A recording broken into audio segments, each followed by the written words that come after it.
주전 605년입니다.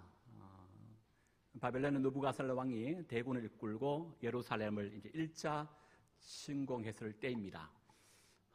느부갓네살 왕은 예루살렘을 침공하고 난 이후에 예루살렘 성전에 있는 그릇들을 약탈해 가고요. 심지어는 왕족과 귀족의 어린 자녀들을 포로로 이제 끌고 가는 겁니다.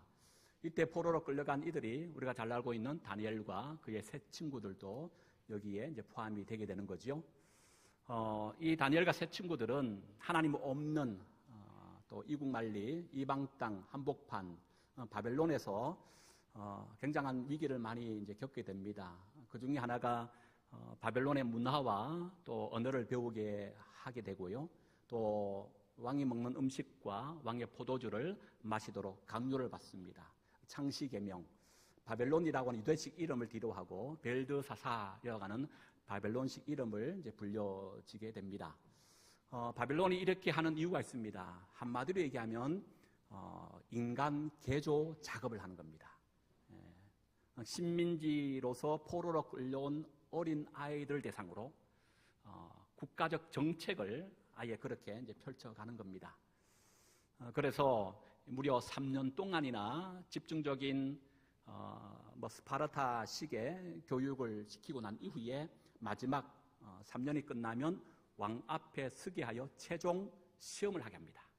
그 시험에 통과된 이 아이들이 바벨론의 어떤 중요한 인재로 등용을 받거나 대부분은 자신의 나라에 다시 파견을 당하게 됩니다.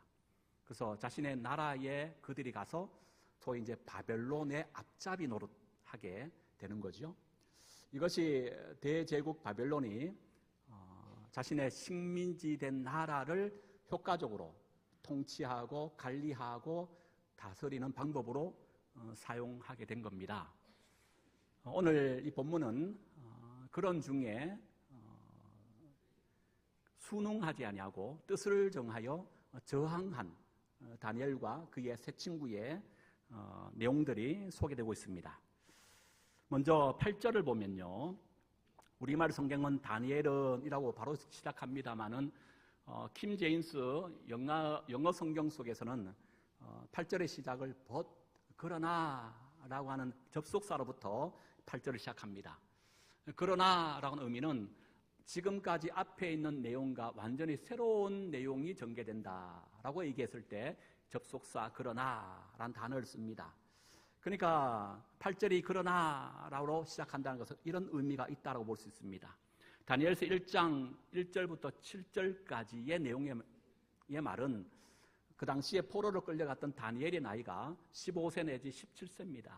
굉장히 어린 나이 아닙니까?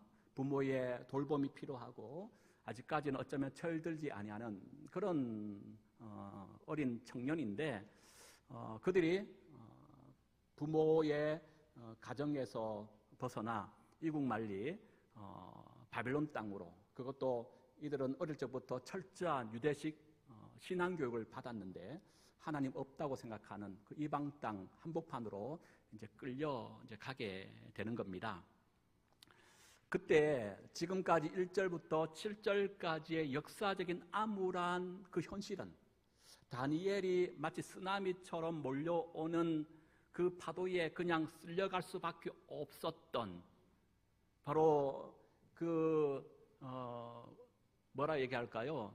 어떤 불가항력적인 어린 다니엘로서는 도저히 감당할 수도 없었을 뿐 아니라 그 앞에 어떻게 할 수 없는 그런 어떤 상황이었다라고 지금 말하고 있다는 거예요. 여러분, 다니엘이라고 왜 나라가 망하는 여호와김 시대에 태어나고 싶었겠습니까? 이스라엘의 가장 태평성대를 누렸고 강대했던 솔로몬 시대, 다윗 시대에 왜 태어나고 싶지 않았겠어요? 그런데 이것은 다니엘의 영향받기 문제잖아요. 또 바벨론과의 전쟁에서 나라가 패한 겁니다. 포로로 끌려가기까지 한 겁니다. 이것 또한 다니엘에게서는 불가항력적인 일이었다는 거예요. 지금 그걸 앞구절에서 얘기하고 있다는 겁니다. 그러나 8절 뭘로 시작한다고요? 그러나 다니엘은 뭘 정해요? 뜻을 정하였다는 거예요. 7절까지는 불가항력적으로 어린 다니엘의 입장에서는 할 수 없는 겁니다. 자신의 어떤 힘과 노력은 어쩔 수 없는 거예요. 그래서 순응할 수밖에 없었다는 겁니다. 그러나 8절부터는 그의 태도가 달라집니다. 그러나 다니엘은 뜻을 정하였다. 스스로의 신앙의 마지막 노선을 정했습니다. 스스로 이제는 능동적으로 대처하기를 마음먹었다라고 하는 거예요. 그게 뭡니까? 왕의 음식과 그가 마시는 포도주로 자기를 뭐하지 아니하는 것? 더럽히지 아니하는 것이다 라고 뜻을 정한 겁니다. 여러분, 그런데 지금 세상의 모든 사람들은 어쩌면 바로 이 왕의 음식과 왕이 마시는 포도주를 먹고 마시기 위하여 그렇게 밤을 새우고 애쓰고 힘쓰고 있는 것은 아닌가. 여러분, 우리가 평생을 살아가면서 대통령 앞에 설 때가 얼마나 되겠습니까? 대통령과 독대할 일이 있겠습니까? 일반인 서민된 우리는 꿈도 꾸지 못할 일일 수 있습니다. 그런데 여러분, 만약에 3년 후에 바벨론화 되어지는 정책을 잘 따라서 왕 앞에 설 수 있다면 여러분 어떤 결단을 내리시겠습니까? 어쩌면 지금 이스라엘 백성들의 어린 자녀만 포로로 끌려온 것이 아닙니다. 바벨론은 이스라엘뿐만 아니라 주변의 약소국들을 다 침공하여 똑같이 그들의 어린 자녀들을 포로로 끌고 왔습니다. 하나님을 알지 못하는 다른 나라에서 끌려온 이들의 입장에 보면 어쩌면 이보다 더 큰 영광의 자리가 세상에 또 있을까요? 제국이 주는 최고의 음식과 최고의 학문과 최고의 문화를 그냥 공짜로 배우고 누리게 된 겁니다. 어쩌면 이들에게는 출세가도 성공 가다가 펼쳐지고 있는 순간이에요. 포로로 끌려온 줄 알았더니 도리어 그들에게는 전화위복이 시작된 겁니다. 포로로 끌려온 이들은 앞다투어 그리하여 이 음식을 먹으려고 했음이 분명합니다. 그러나 여기에 문제가 있다는 거죠. 이 왕의 음식과 포도주는 모두 신전에 1차적으로 바쳐졌던 음식들이었다는 거예요. 그리하기에 이 음식은요, 단순히 먹느냐 마느냐의 문제를 넘어서서 이 음식을 먹는다는 것은 곧 바벨론의 이방신 앞에 무릎 꿇는다라는 뜻이 있습니다. 그 신을 섬긴다는 의미가 이 음식을 먹는 행위로부터 나타난다는 거예요. 이것은 십계명의 제1계명 너희는 나 외에 다른 신을 내게 두지 말아라 라고 하는 계명의 말씀에 정면으로 위배되고 배치되는 행위입니다. 여기에 다니엘은 순응하지 않고 뜻을 정하여 저항하기 시작한 겁니다. 세상의 모든 사람들이 세상의 출세와 성공을 위하여 자신의 영혼마저 팔며 하나님께서 기뻐하지 않는 삶을 살아가고 있는 이때에 하나님, 나의 믿음과 마음을 지켜 주옵소서. 세상에 물들지 않게 하여 주옵소서. 비록 세상의 한복판에 살아가고 있지만 세상 것에 동화되거나 그렇다고 세상과 분리된 삶이 아니라 세상 속에 살아가지만 거룩하고 구별된 삶을 살아가게 해주십시오. 악한 세상으로부터 나를 지키시고 나의 믿음을 끝까지 지켜나갈 수 있도록 힘 주옵소서. 이제 우리 영상을 하나 볼 텐데요. 방송실 준비해 주시고요. 이 영상은 일제시대 때 주기철 목사님에 대한 짤막한 일대기를 기록하고 있습니다. 신사참배를 거부하시다가 끝내 옥고를 치르시고 순교하신 주기철 목사님에 대한 이야기입니다. 한 4분 정도 되는데 잠시 우리 영상을 보도록 하겠습니다. 주님은 나를 위하여 십자가에 달리셨습니다. 최후의 피 한 방울까지 다 쏟으셨습니다. 주님 나 위하여 죽으셨거늘 내 어찌 죽음을 무서워하겠습니까? 다만 일사각오가 있을 뿐이올시다. 1940년 2월 첫 주일, 주기철은 5가지 나의 기도라는 제목으로 평양 삼정현 교회의 성도들에게 피를 토하며 설교했다. 신사참배 거부로 3번째 옥고를 치르고 7개월 만에 석방된 직후였다. 1930년대 일본의 민족 말살 정책, 우리말과 역사 교육을 금지하였고 창씨 계명과 신사참배를 강요하였다. 신사참배는 종교가 아니고 국가의식이다. 1938년에는 조선 예수교 장로교까지도 신사참배를 가결하였다. 나 외에는 다른 신을 내게 두지 말라. 주기철 목사는 죽기를 각오하고 신사참배를 거부한다. 6년이 넘는 투옥, 포악한 고문, 일제의 회유에도 흔들리지 않았다. 결국 그는 1944년 평양형무소에서 순교한다. 성도 여러분, 저는 오늘 이렇게 기도하고 싶습니다. 첫 번째 나의 기도는 이 장기간의 고통을 이기게 하옵소서. 칼로 베고 불로 지지는 고문이라도 한두 번에 끝난다면 견딜 수 있으나 한 달, 두 달, 1년, 10년 계속되는 고통은 견디기 어렵습니다.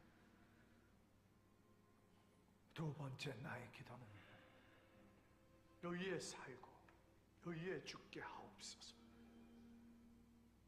사람이 나라의 신민이 되어서는 충절의 의의가 있고 부부가 되어서는 정절의 의의가 있듯이 그리스도인은 주님을 향한 순결의 의의가 있습니다.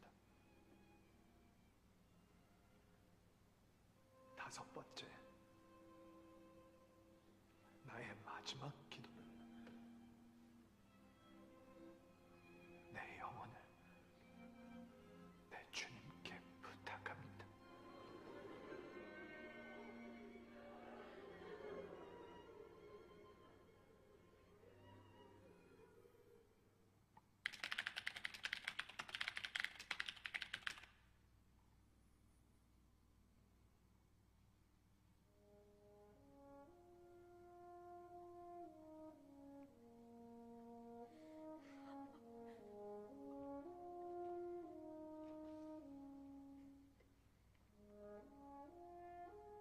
주님을 위하여 오는 십자가를 내가 외면했다가 이 다음 주님이 너는 내 이름과 평안과 즐거움을 다 받아 누리고 고난의 자는 어찌하고 왔느냐고 물으시면 내가 무슨 말로 대답을 하겠습니까?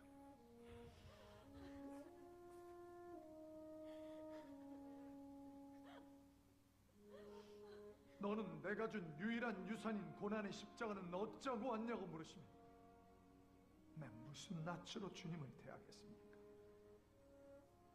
내 주의 십자가만 바라보고 나아갑시다.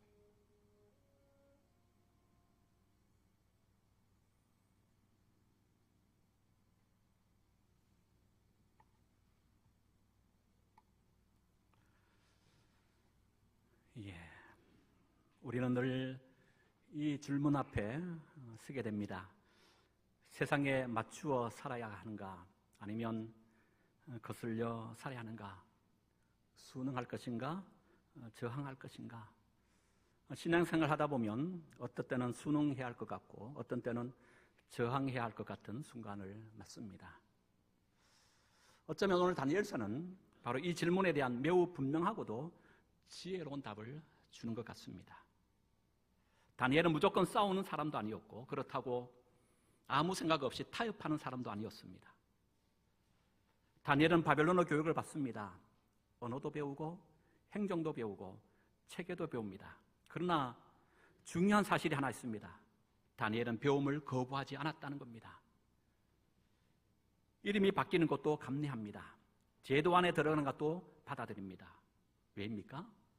이런 것은 신앙의 본질을 훼손하는 것이 아니기 때문이었습니다. 지금은 뉴스에 이런 소리가 안 들립니다만은 최근까지만 하더라도 가끔 잊을만 하면 뉴스거리로 이런 기사의 내용이 소개된 적이 있습니다. 자기의 자식이 지금 병이 들었는데 병원으로 그 자식을 데려가서 치료받지 않고 집에서 그냥 믿음으로 낫게 한다라고 하여 집에 그냥 방치하다시피 내버려 두는 겁니다. 또 어떤 경우를 보면 축사기도 안수하여 나을 수 있다라고 하여 자녀를 꽁꽁 묶고 때리다가 결국 그 자녀가 죽은 그런 이야기를 종종 우리 잊을 때마다 뉴스를 통하여 접합니다. 여러분 어떻게 생각하세요?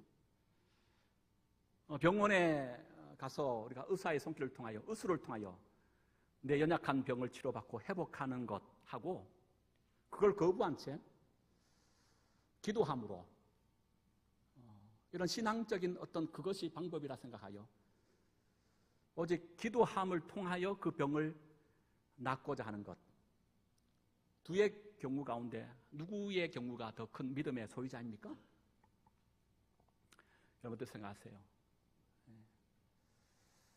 여러분 여기에 대해서 야고보서 기자는 분명히 우리에게 이렇게 말합니다.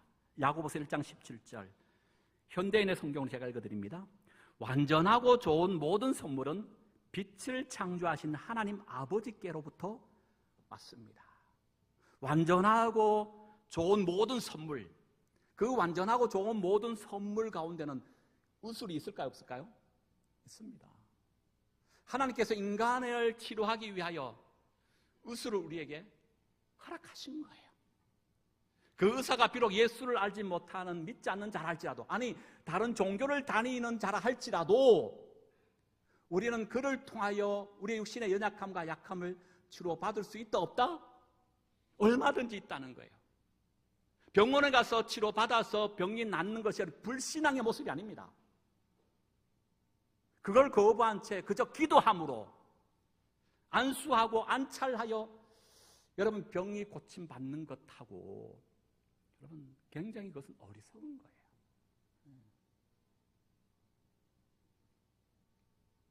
때로는 그것은 믿음 없는 자의 모습입니다. 신앙이 뭐냐? 무식함이나 고집이 아닙니다. 그렇다고 세상에서 도망치는 사람도 세상에 녹아버리는 사람도 아닙니다. 우리는 세상 속에서 배울 수 있고 일할 수 있고 제도 안에서 살아갈 수 있습니다. 수능이 결코 죄가 되는 것은 아닙니다. 문제는 뭐냐? 수능하느냐가 아니라 어디까지 수능하느냐입니다. 여기서 다니엘은 분명히 선을 긋습니다. 뜻을 정하여 왕의 음식과 포도주를 마시지 않겠습니다. 이 음식은 단순한 식사가 아니라 신앙 고백의 문제였기 때문에 그렇습니다. 여러분 그렇습니다. 우리의 신앙은 뜻을 정하는 자리에서부터 드러납니다.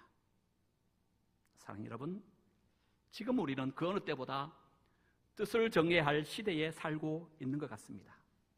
우리의 믿음을 빼앗고 우리의 삶을 피폐하게 하는 것들이 우리 주변에 얼마나 많습니까?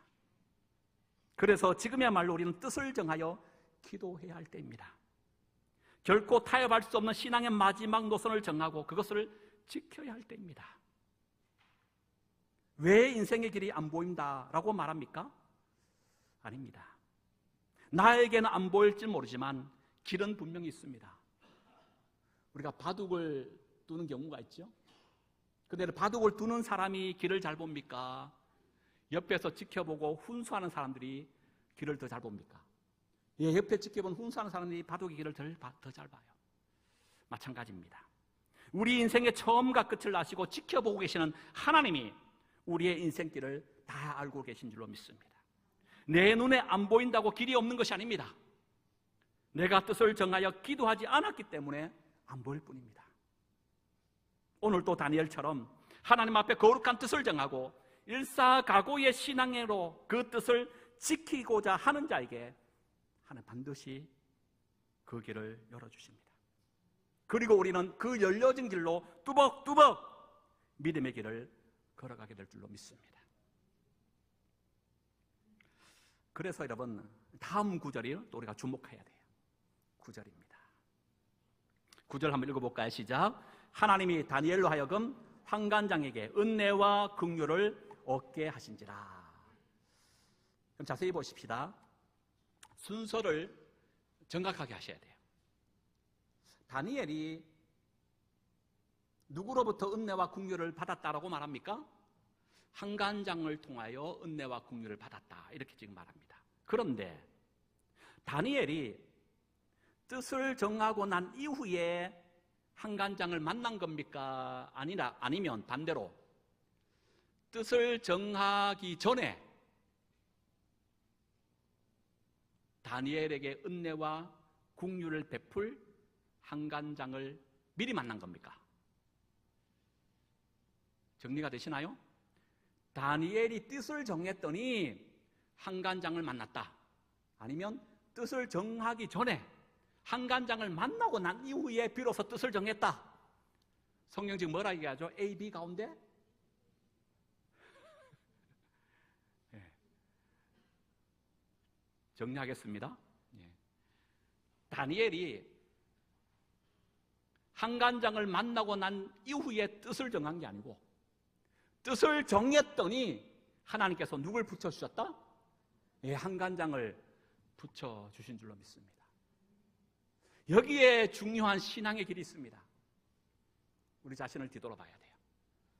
여러분, 우리는 언제 뜻을 정합니까? 많은 경우 우리는 이렇게 행할 때가 많습니다. 하나님, 아직은 시간에 여유가 없어요. 내가 하는 일이 너무너무 바빠요. 뜻은 시간적 여유가 좀 생기면 그때 제가 정하겠습니다. 지금 경제적인 사정이 별로 좋지 않아요. 하나님. 지금 뜻을 정하고 싶지만 조금 경제적인 상황이 좀 지금보다 나아지면 그때 제가 뜻을 정하겠습니다. 하나님, 여기저기 지금은 아닌 것 같습니다. 이 모든 것들이 풀려지고 해결되어지면 그때 제가 뜻을 정하겠습니다. 여러분, 어쩌면 우리는 이렇게 뜻을 정하고 있지 않습니까? 그런데 여러분, 다니엘은 반대였다는 거예요. 지금 다니엘이 포로로 끌려갔던 그의 나이가 몇 살이라고요? 15세 내지 17세. 우리보다 훨씬 어린 자녀들입니다. 그런데 불구하고 다니엘은 먼저 뜻을 정한 거예요. 뜻을 정했더니 그 다니엘에게 은혜와 긍휼을 베풀 수 있는 누굴 하나님이 붙여주셨다? 생각지도 않은 한간장을 붙여주셨다는 거예요. 여러분, 여기에 믿음의 원리가 있습니다. 하나님은요, 먼저 우리가 뜻을 정하기를 원하시는 것 같아요. 뜻을 정했더니 생각지도 않은 한간장 같은 나를 도울 하나님 사람을 붙여주시는 거예요. 뜻을 정하고 결단하여 한 걸음 내딛었더니 하나님이 막혔던 인생의 문제를 풀어주시더라는 거예요. 뜻을 정하여 그 길을 나아갔더니 경제적인 문제도 하나님이 해결해 주시더라는 거예요. 순서가 중요하다고 그랬습니다. 여러분, 뜻을 정하시기 바랍니다. 다니엘은 그리하여 뜻을 정했습니다. 하나만 더 말씀을 보고 마칠까요? 오늘 전체적인 내용 가운데 우리가 또 주목해야 할 장면이 있습니다. 10절과 13절의 내용인데요. 이렇게 하여 뜻을 정했더니 하나님께서 은혜와 긍휼을 얻을 수 있는 한간장을 만나게 합니다. 그리고 아마 다니엘은 한간장에게 말할 것 같습니다.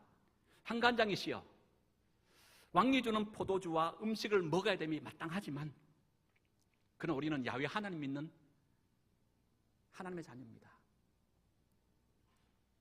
율법에 따르면 그걸 먹지 못하도록 규정되어 있기에 죄송합니다마는 안 먹을 수 없을까요?